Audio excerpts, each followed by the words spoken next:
Welcome to Viji's cooking. நம்ம இன்றைக்கி ஒரு சிம்பிள் லன்ச் மெனு பார்க்க போகிறோம். நம்ம வீட்டு சமையல் பார்க்கலாம். இன்றைக்கி வந்து லெமன் ரைஸும் சேப்பங்கிழங்கு ரோஸ்ட்டும் பார்க்க போகிறோம். இதுதான் இன்றைக்கி வந்து கட்டி கொடுக்குற லன்ச்சு. நமக்கு இன்றைக்கி சம்மர் இல்லைங்களா, அதனால் வந்து நான் தண்ணி சாதம் வந்து நல்லா ஊற வச்சிட்டேன். நைட்டே வந்து கையில் நல்லா மேஷ் பண்ணிட்டேன். கையிலேயே நல்லா இப்படி கரைச்சிட்டேன். ஏன்னா நமக்கு வந்து தண்ணியில் ஊறின பிறகு நெட்டாகிடும், கரைக்க முடியாது. அதனால் இந்த மாதிரி கரைச்சி தண்ணி ஊற வச்சிட்டேன். தண்ணி சாதம். இதுக்கு வந்து இந்த ஆனியன் வச்சுக்கலான்ட்டு. இப்போ வந்து நம்முடைய சமையலை பார்க்கலாம். என்ன கட்ட போகிறேன்னா லெமன் ரைஸ் கட்ட போகிறேன். ஸோ தாளிக்கிறதுக்கெல்லாம் வச்சுருக்கேன். எல்லாமே கடுகு எல்லாம் தேவை.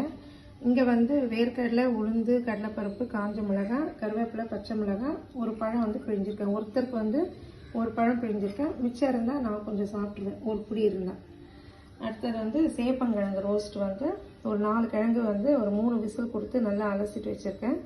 3 விசில் வந்தோடனே நம்ம பார்க்கலாம். இப்போ வந்து கொஞ்சமாக, அதாவது வந்து ஃபஸ்ட்டு வந்து ரிஃபைண்ட் ஆயில் கொஞ்சோண்டு சேர்த்துக்கிறேன். Gold Winner. கொஞ்சமாக நல்லெண்ணெய், ஏன்னா நல்லெண்ணெய் ஃபுல்லாக சேர்த்தா பிடிக்காது அவங்களுக்கு. அதனால் கொஞ்சமாக மொத்தம் சேர்த்தா உங்களுக்கு 1 டேபிள் ஸ்பூன் அளவுக்கு தான் ஆயில் வரும். அப்போ தான் நம்மளுக்கு லெமன் ரைஸ் வந்து உதிரியாக இருக்கும். ரொம்ப எண்ணெயும் ஊற்றிருக்கூடாது. எண்ணெய் காஞ்சதுமே கொஞ்சமாக கடுகு, ரொம்ப கடுகெல்லாம் போட வேணாம், கொஞ்சமாக போட்டால் போதும். கடுகு நல்லா வெடிக்கணும். கடுகு வெடிச்சதுமே நல்லா ஃபுல் சிம்மில் வச்சுட்டு நம்ம தாளிச்சிக்கலாம். சிம்மில் வச்சு தாளிச்சா தான் பருப்பு நல்லா கிறிஸ்பியாக இருக்கும் நம்மளுக்கு. இந்த இடத்துல வந்து ரைஸ் வந்து பொங்கிட்டுருக்கோம், சாதம் வந்து பொங்கிட்டுருக்கு. நல்லா வந்து கலரி கொடுத்துட்டு நம்ம அந்த கருவேப்பிலையும் கட் பண்ணி வாங்கிக்கலாம்.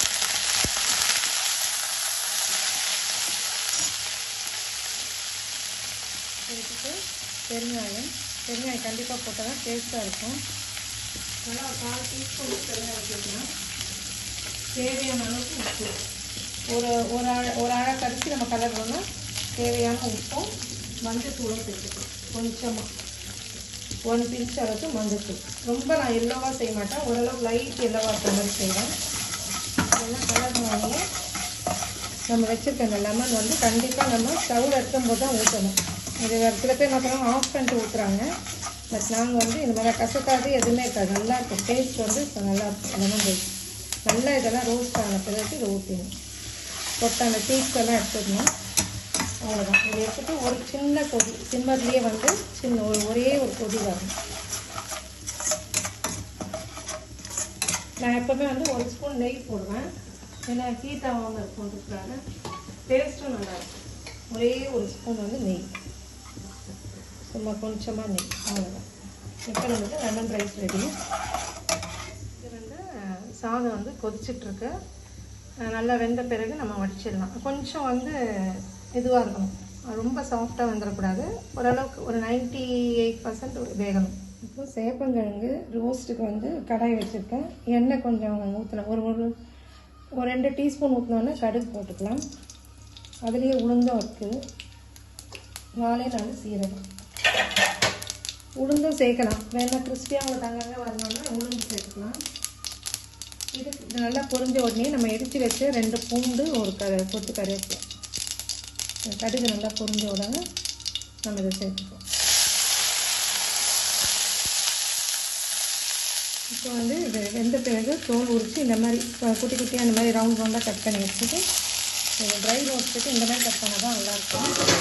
கொஞ்சம் நேரம் ஒரு நிமிஷம் வந்து நம்ம எண்ணெயில் வந்து அப்படியே வந்து ஃப்ரை பண்ணணும். அதுக்கப்புறம் தான் நம்ம மசாலாலாம் சேர்க்கணும். எண்ணெயிலேயே அப்படியே ரோஸ்ட் ஆகட்டும்.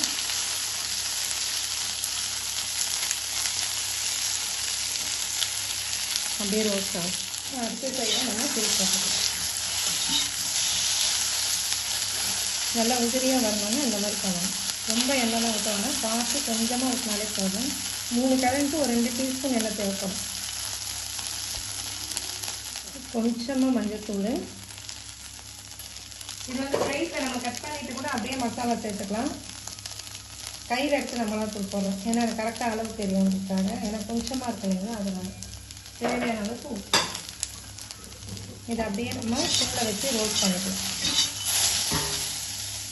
இப்போ நான் இதில் லைட்டாக வந்து எண்ணெய் சேர்த்தேன்ல, பத்தில் எனக்கு அப்படியே பரப்பிட்டு இருக்கு. கொஞ்சம் ஊற்றினா நம்மளுக்கு நல்லாயிருக்கும். இப்போ கொஞ்சமாக வந்து அரிசி மாவு, ஒரு 1/4 டீஸ்பூன் இல்லை 1/2 டீஸ்பூனுக்கு அரிசி மாவு சேர்த்து ஒரு 2 நிமிஷம் சிம்மில் வச்சு அப்படியே லைட்டாக நம்ம பரட்டி கொடுத்தோன்னா நல்லா முருவலாக வரும்.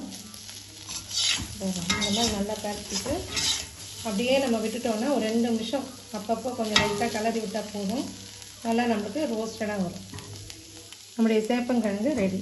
இன்றைக்கி நம்ம வீட்டு சமையலில் நல்லா உதிரியான லெமன் ரைஸ், நல்லா ஒரு சூப்பராக இனிமேல் லைட்டு கலராக தான் நான் கொடுப்பேன்.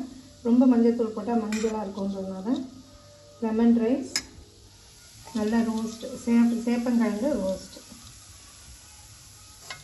இந்த வீடியோ பிடிச்சிருந்தால் லைக் பண்ணுங்கள். நம்ம அடுத்த வீடியோவில் பார்ப்போம். தேங்க்ஸ் ஃபார் வாட்சிங்.